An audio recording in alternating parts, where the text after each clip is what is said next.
ಉಡುಪಿಯ ಕಾಪು ಶ್ರೀ ಕ್ಷೇತ್ರದಲ್ಲಿರುವಂತಹ ಮಾರಿಯಮ್ಮನ ಗುಡಿ ಮುಂದೆ ಶಾಸಕರು ಸಾಮೂಹಿಕ ಪ್ರಾರ್ಥನೆಯನ್ನ ಮಾಡಿದ್ದಾರೆ. ತನ್ನ ಮೇಲೆ ನಡೆಯುತ್ತಿರುವಂತಹ ವೈಯಕ್ತಿಕ ದಾಳಿಗೆ ಬೇಸರಗೊಂಡು ಶಾಸಕ ಗುರ್ಮೆ ಸುರೇಶ್ ಶೆಟ್ಟಿ ದೈವದ ಮೊರೆ ಹೋಗಿದ್ದಾರೆ. ಕಾಂಗ್ರೆಸ್ ಮುಖಂಡ ವಿನಯ್ ಕುಮಾರ್ ಸೊರಕೆ ವಿರುದ್ಧ ಬೇಸರವನ್ನು ಹೊರಹಾಕಿರುವಂತಹ ಗುರ್ಮೆ ಸುರೇಶ್ ಶೆಟ್ಟಿ ಎಲ್ಲವನ್ನ ತಾಯಿಗೆ ನೋಡ್ಕೊಳ್ಳಿ, ನನ್ನ ಸತ್ಯವನ್ನ ತಾಯಿಗೆ ಅರ್ಪಿಸಿದ್ದೀನಿ. ವಿನಯ್ ಕುಮಾರ್ ಸೊರಕೆಗೆ ಮಾರಿಯಮ್ಮ ತಾಯಿ ಬುದ್ಧಿ ಕೊಡಲಿ ಅಂತ ದೈವದ ಬಳಿ ಪ್ರಾರ್ಥನೆಯನ್ನ ಮಾಡಿದ್ರು.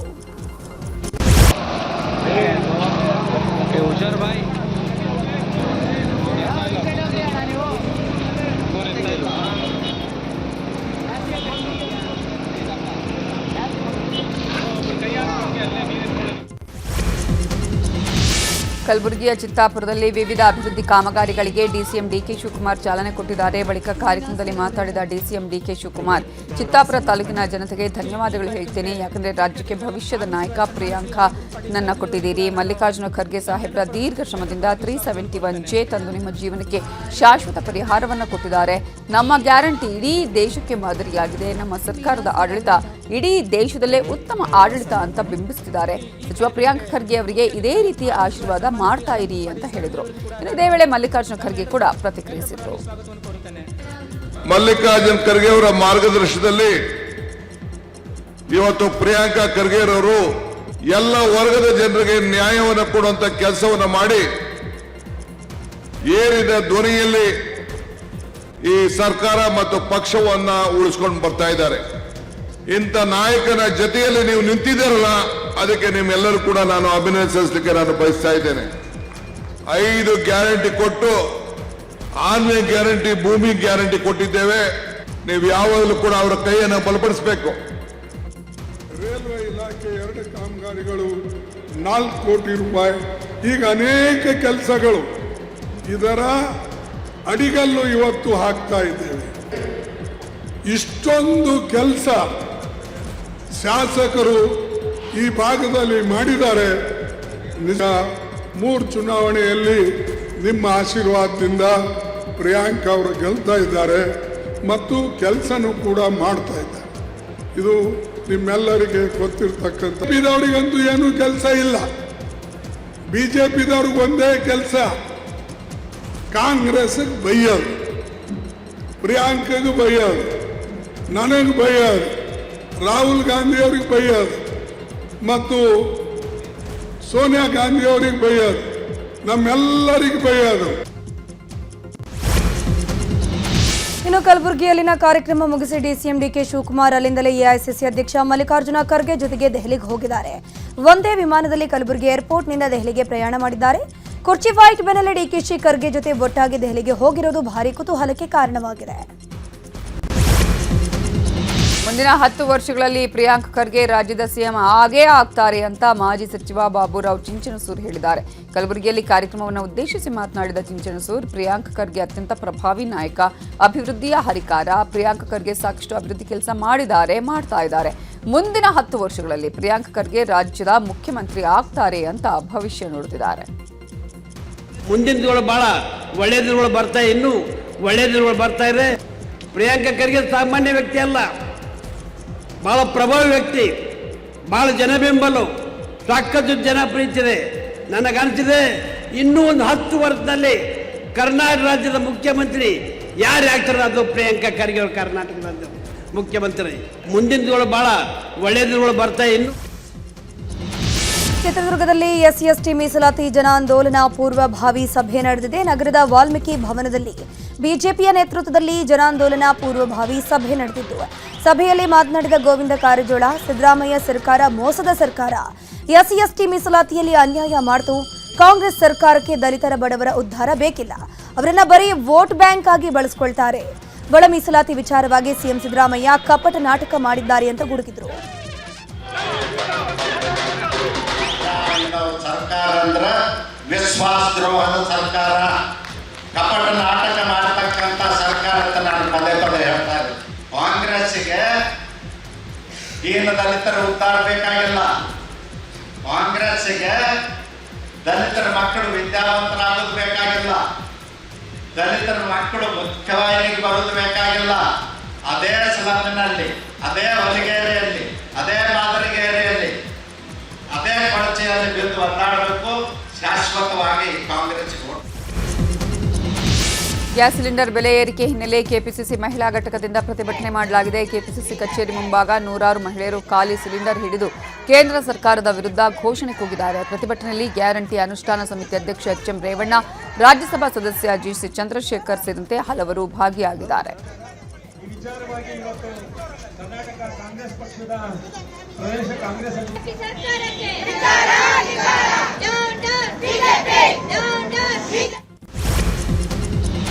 ಎಲ್ಪಿಜಿ ದರ ಏರಿಕೆ ವಿಚಾರವಾಗಿ ಸಚಿವ ಪ್ರಿಯಾಂಕ್ ಖರ್ಗೆ ಪ್ರತಿಕ್ರಿಯೆ ಕೊಟ್ಟಿದ್ದಾರೆ. ಕಲಬುರಗಿಯಲ್ಲಿ ನಡೆಯುತ್ತಿರುವಂತಹ ಕಾರ್ಯಕ್ರಮದಲ್ಲಿ ಮಾತನಾಡಿದ ಪ್ರಿಯಾಂಕ್, ಮಹಿಳಾ ದಿನಾಚರಣೆಯಿಂದ ಮಹಿಳೆಯರಿಗೆ ಕಹಿ ಸುದ್ದಿ ಇದೆ. ಕೇಂದ್ರ ಸರ್ಕಾರ ನಿನ್ನೆ ಎಲ್ಪಿಜಿ ದರ 60 ರೂಪಾಯಿಯನ್ನು ಏರಿಕೆ ಮಾಡಿತು. ಗ್ಯಾರಂಟಿ ಯೋಜನೆ ಸರ್ಕಾರಕ್ಕೆ ಹೊರೆ ಅಂತ ಬಿಜೆಪಿ ಟೀಕೆ ಮಾಡ್ತಿದೆ. ಆದರೆ ಗ್ಯಾರಂಟಿ ಯೋಜನೆಯಿಂದ ಗ್ರಾಮೀಣ ಪ್ರದೇಶದ ಮಹಿಳೆಯರಿಗೆ ಉಪಯೋಗ ಆಗಿದೆ ಅಂತಂದ್ರು. ಇಂಥ ಒಂದು ಶುಭ ದಿನದಲ್ಲಿ ಯಾವಾಗ ನಾವು ಮಹಿಳೆಯರ ದಿನಾಚರಣೆಯನ್ನು ಆಚರಣೆ ಮಾಡ್ತೀವಿ, ನಾವು ಸಿಹಿ ಸುದ್ದಿ ಕೊಡ್ತೀವಿ. ದಯವಿಟ್ಟು ಕ್ಷಮಿಸಬೇಕು, ಇವತ್ತಿನ ದಿನ ಒಂದು ಕಹಿ ಸುದ್ದಿಯನ್ನು ನಾನು ಕೊಡಬೇಕಾಗಿದೆ ನಮ್ಮ ಮಹಿಳೆಯರಿಗೆ. ನಿನ್ನೆ ಕೇಂದ್ರ ಸರ್ಕಾರ LPG ಸಿಲಿಂಡರ್ ದರ 60 ರೂಪಾಯಿ ಜಾಸ್ತಿ ಮಾಡಿದೆ. 11 ತಿಂಗಳಲ್ಲಿ ಇದು 2ನೇ ಸರಿ ಜಾಸ್ತಿ ಮಾಡ್ತಾ ಇರೋದು. ಸಿಹಿ ಸುದ್ದಿ ಕೊಡಬೇಕಾಗಿತ್ತು, ಆದರೆ ಕಹಿ ಸುದ್ದಿ ಕೊಡ್ತಾ ಇದ್ದೀನಿ. ಇಂಥ ಒಂದು ರಾಜ್ಯ ಬಜೆಟ್ ವಿಚಾರವಾಗಿ ಚಿತ್ರದುರ್ಗದಲ್ಲಿ ಮಾತಾಡಿರೋ ಮಾಜಿ ಸಚಿವ ಶ್ರೀರಾಮುಲು, ರಾಜ್ಯ ಬಜೆಟ್ ಮಂಡನೆ ಸಾಲದ ಮೂಟೆ ಕೊಟ್ಟಿದ್ದಾರೆ. ಸಿದ್ದರಾಮಯ್ಯ ಸಾಲ ಜಾಸ್ತಿ ಮಾಡಿದ್ದಾರೆ. ನಾಳೆ ಹುಟ್ಟುವ ಮಕ್ಕಳಿಗೂ ಸಾಲ ಮಾಡಿದ್ದಾರೆ. 50,000 ಕೋಟಿಗೂ ಹೆಚ್ಚು ಸಾಲದ ಬಡ್ಡಿಯಾಗಿದೆ. ನಾಡಿನ ಜನ ಬಜೆಟ್ ಮೇಲೆ ಅಸಮಾಧಾನ ವ್ಯಕ್ತಪಡಿಸಿದ್ದಾರೆ. ಈ ಸರ್ಕಾರದಲ್ಲಿ ಸಂಬಳ ಕೊಡೋದಕ್ಕೆ ಹಣ ಕೂಡ ಇಲ್ಲ, ಖಜಾನೆ ಖಾಲಿ ಆಗಿದೆ ಅಂತ ಆಕ್ರೋಶ ವ್ಯಕ್ತಪಡಿಸಿದ್ದಾರೆ. ಮಂತ್ರಿಗಳು ಸಾಲವನ್ನು ಕೂಡ ಜಾಸ್ತಿ ಮಾಡಿದ್ದಾನೆ. ಎಷ್ಟು ಸಾಲ ಮಾಡಿದ್ದಾನೆ ಅಂದರೆ, ಯಾರು ನಾಳೆ ಹುಟ್ಟಂಥ ಮಕ್ಕಳ ಮೇಲೆ ಕೂಡ ಸಾಲವನ್ನು ಕೂಡ ಜಾಸ್ತಿ ಮಾಡೋಂಥ ಕೆಲಸ ಮಾಡಿದ್ದಾನೆ. ಅಷ್ಟು ಸಾಲವನ್ನು ಕೂಡ ಮಾಡಿದ್ದಾರೆ. ಸುಮಾರಾಗಿ ಹತ್ತತ್ರ 50,000ಕ್ಕೂ ಹೆಚ್ಚು ಇವತ್ತು ಸಾಲದ ಬಡ್ಡಿಯನ್ನು ಕಟ್ಟಂಥ ಕೆಲಸ ಮಾಡ್ತಾರೆ. 50,000 ಕೋಟಿಗೆ ಹೆಚ್ಚು ಜಾಸ್ತಿ ಆಗಿ ಸಾಲದ ಬಡ್ಡಿಯನ್ನು ಕಟ್ಟಂಥ ಕೆಲಸ ಮಾಡ್ತಾ ಇದ್ದಾರೆ.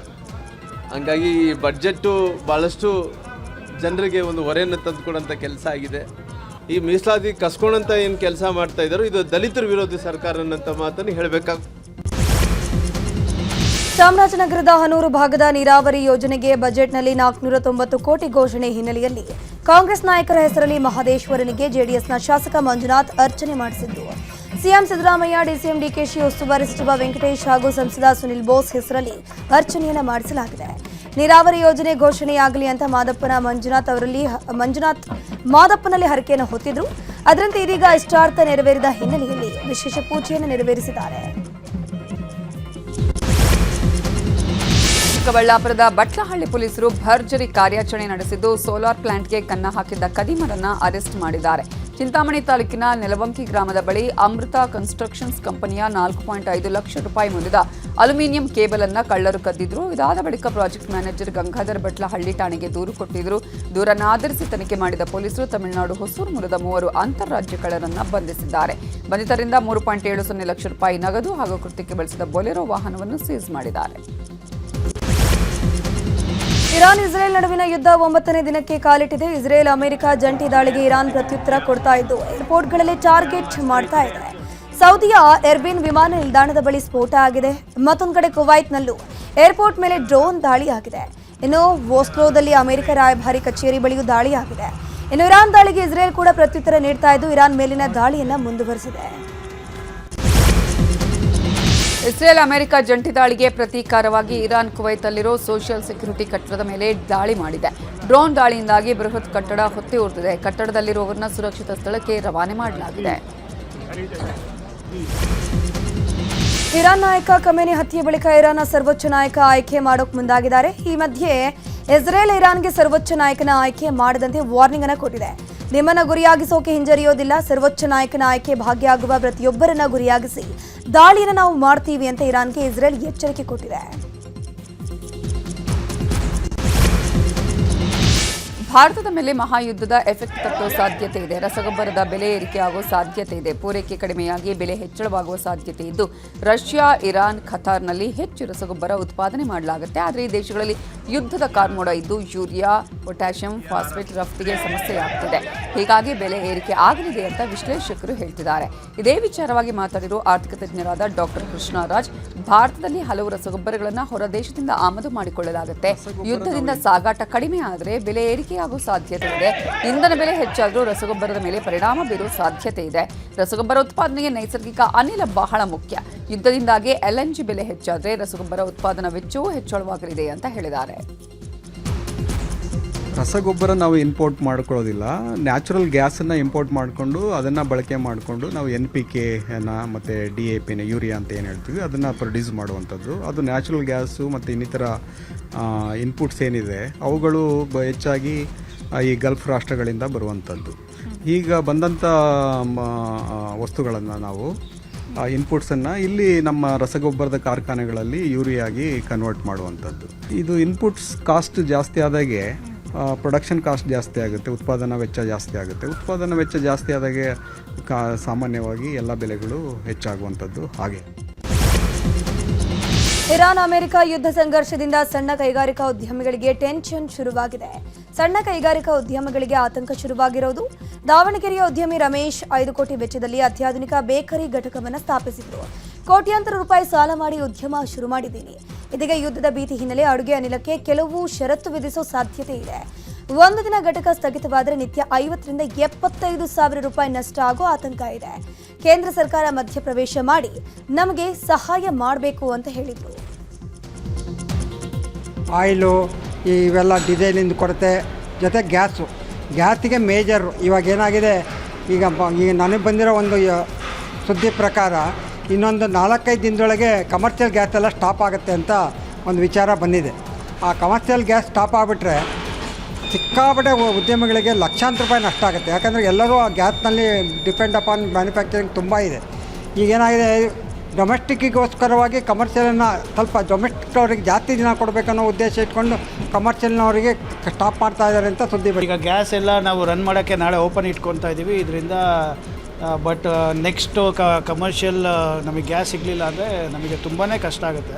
ಸೊ ಈಗ ಅದಾದ ತಕ್ಷಣ ನಾವು ನೆಕ್ಸ್ಟ್ ಏನು ಮಾಡ್ಬೋದು ಅಂತ ಯೋಚನೆ ಮಾಡಿದಾಗ ಎಲೆಕ್ಟ್ರಿಕ್ಕಿಗೆ ಹೋಗಬೇಕು ಅಂತ ಅಂದ್ಕೊಂಡು ನಾವು ಮ್ಯಾನುಫ್ಯಾಕ್ಚರರ್ ಹತ್ರ ಮಾತಾಡಿದ್ರೆ ಮಿನಿಮಮ್ 1.5 ಮಂತ್ ತೊಗೊತಾರೆ ಟೈಮು. ಓವನಿಗೆ ಹೆಚ್ಚು ಕಡಿಮೆ 40-50 ಕಿಲೋವ್ಯಾಟ್ ಮತ್ತು ಎಕ್ಸ್ಟ್ರಾ ಬೇಕಾಗುತ್ತೆ. ಸೊ ಅದು ಕೊಡೋಕ್ಕಾಗಲ್ಲ.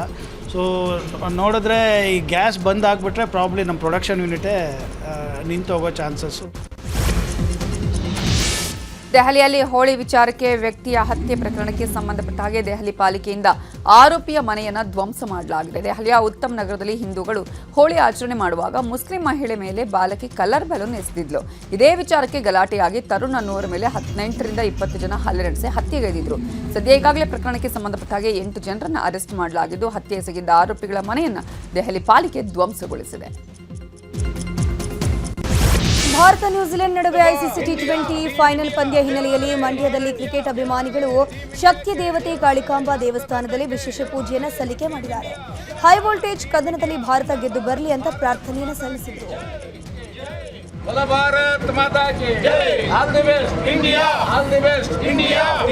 ಗೋಪುರ ಕಾಣಲಿ. ಇನ್ನು ಬೆಂಗಳೂರಿನ ಬಸವನಗುಡಿಯಲ್ಲೂ ಕೂಡ ದೊಡ್ಡ ಬಸವಣ್ಣ ದೇವಸ್ಥಾನದಲ್ಲಿ ಟೀಂ ಇಂಡಿಯಾ ಗೆದ್ದು ಬರಲಿ ಅಂತ ಅಭಿಮಾನಿಗಳು ಪೂಜೆಯನ್ನು ಸಲ್ಲಿಸಿದ್ದಾರೆ.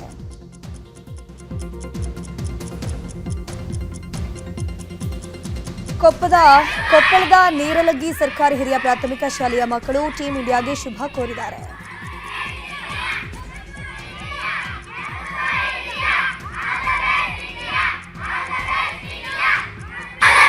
ಇನ್ನು ರಾಮನಗರದಲ್ಲೂ ಕೂಡ ಟೀಂ ಇಂಡಿಯಾ ಗೆಲುವಿಗಾಗಿ ಪ್ರಾರ್ಥನೆ ನಡೆಯಿತು. ಭಾರತ ಧ್ವಜ ಹಿಡಿದು ಟೀಂ ಇಂಡಿಯಾ ಗೆದ್ದು ಬರಲಿ ಅಂತ ಹಾರೈಸಿದರು.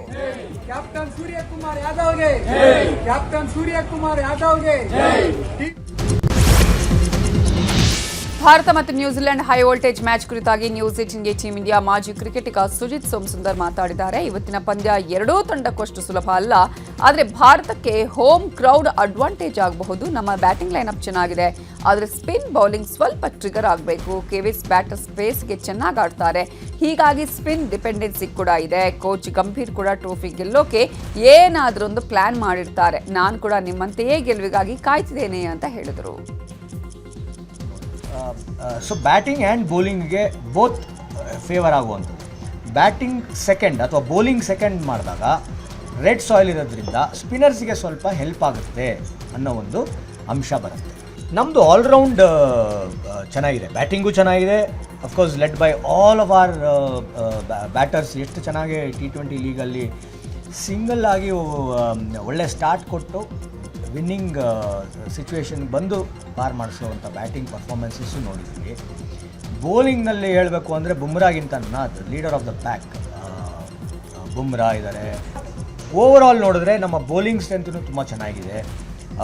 ಬಟ್ ನ್ಯೂಜಿಲೆಂಡ್ನಲ್ಲಿ ಅಂಥ ಏನು ಗ್ರೇಟ್ ಬೌಲಿಂಗ್ ಸ್ಟ್ರೆಂತ್ ಇದೆ ಅಂತ ಹೇಳೋಕ್ಕಾಗಲ್ಲ. ಬ್ಯಾಟಿಂಗ್ನಲ್ಲೂ ಕೂಡ ಅವರಲ್ಲಿ accept for the opening peer middle order ಅಥವಾ ಫಿನಿಷರ್ಸಲ್ಲಿ ಅಷ್ಟೊಂದು ಕಂಡು ಬರ್ತಾ ಇಲ್ಲ.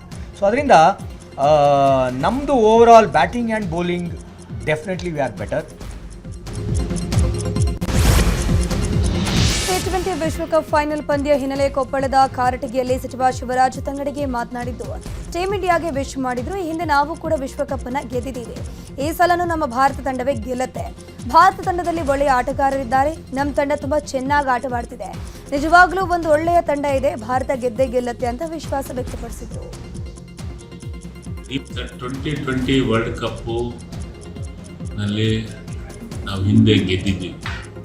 ಈ ಸತಿನೂ ನ್ಯೂಜಿಲೆಂಡ್ ವರ್ಸಸ್ ಇಂಡಿಯಾ ಗೆಲ್ತೈತಂತ ನಾನು ವಿಶ್ವಾಸದ ಇದ್ದೀನಿ. ಭಾಳ ಕಿಮ್ಸ್ ಆಸ್ಪತ್ರೆ ಉದ್ಘಾಟನೆಗೆ ಎಲೆಕ್ಟ್ರಾನಿಕ್ ಸಿಟಿ ಸಮೀಪದ PS ಕಾಲೇಜ್ಗೆ ಜೂನಿಯರ್ NTR ಆಗಮಿಸಿದ್ದಾರೆ. ಈ ವೇಳೆ PS ಕಾಲೇಜ್ ಬಳಿ ಅಭಿಮಾನಿಗಳ ದಂಡೇ ಹರಿದು ಬಂದಿತ್ತು. NTRಗೆ ಜೈಕಾರ ಹಾಕಲಾಯಿತು. PS ಕಾಲೇಜಿನ Krishna institute of medical science ಆಸ್ಪತ್ರೆಯನ್ನು NTR ಉದ್ಘಾಟಿಸಿದ್ದಾರೆ. ಬಳಿಕ ಕನ್ನಡದಲ್ಲೇ ಮಾತಾಡಿದ ಜೂನಿಯರ್ NTR, ಎಲ್ಲರಿಗೂ ನಮಸ್ಕಾರ. ಕರ್ನಾಟಕಕ್ಕೆ ಬರೋದು ನನಗೆ ತುಂಬ ಖುಷಿಯಾಗುತ್ತೆ. ನಿಮ್ಮೆಲ್ಲರಿಗೂ ಗೊತ್ತು ನಮ್ಮ ತಾಯಿ ಊರು ಕುಂದಾಪುರ. ಅದಕ್ಕೆ ಕರ್ನಾಟಕಕ್ಕೆ ಬಂದರೆ ಅಪ್ಪನ ಮನೆಯಿಂದ ಅಮ್ಮನ ಮನೆಗೆ ಬಂದ ಹಾಗಾಗತ್ತೆ. ಇನ್ನು ಕಿಮ್ಸ್ ಸಂಸ್ಥೆಯ ಭಾಸ್ಕರ್ ಅವರನ್ನ ತುಂಬ ಹತ್ತಿರದಿಂದ ಬಲ್ಲೆ. ದಶಕಗಳ ಹಿಂದೆ ನಮ್ಮ ತಾತ NT ರಾಮರಾವ್ ಕಿಮ್ಸ್ ಆಸ್ಪತ್ರೆಗೆ ಅಡಿಗಲ್ಲು ಹಾಕಿದ್ರು. ಇವತ್ತು ನಾನು ಬೆಂಗಳೂರಿನ ಕಿಮ್ಸ್ ಆಸ್ಪತ್ರೆ ಉದ್ಘಾಟನೆ ಮಾಡಿದ್ದು ಹೆಚ್ಚು ಖುಷಿ ತಂದಿದೆ ಅಂತ ಹೇಳಿದ್ದಾರೆ. ಎಲ್ಲರಿಗೂ ನಮಸ್ಕಾರ. ಕರ್ನಾಟಕಕ್ಕೆ ಬರೋದು ಯಾವಾಗಲೂ ನನಗೆ ಭಾಳ